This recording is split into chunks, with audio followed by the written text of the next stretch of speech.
m'a enseigné le salut par la grâce dans l'église que j'ai fréquentée pendant des années.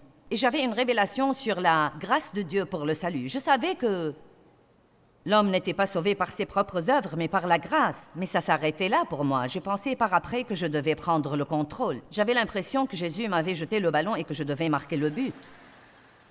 Mais ce n'est pas le cas. Et donc, pendant de nombreuses années, je m'efforçais et je luttais avec beaucoup de choses. Et entre autres, essayer de me changer. Quand je suis devenue une chrétienne sérieuse, j'ai commencé à étudier la parole. Plus vous étudiez la parole, plus vous voyez tous les trucs qui ne vont pas chez vous. Est-ce que quelqu'un l'a remarqué?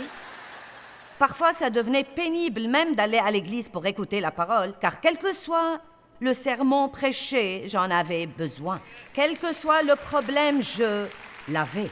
Vous vous êtes jamais senti comme ça?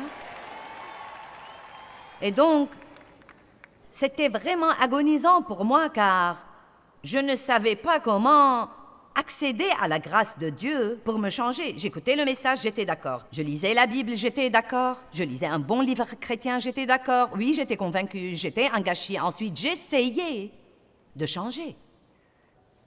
J'étais débranchée.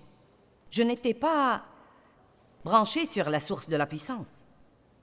J'essayais de faire ça toute seule. C'était juste comme cette lampe. C'était comme si j'exigeais que cette lampe donne la lumière quand elle n'est pas branchée.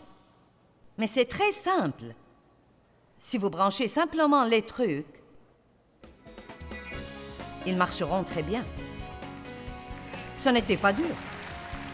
Vous devez juste être branché, et vous êtes branché par la foi.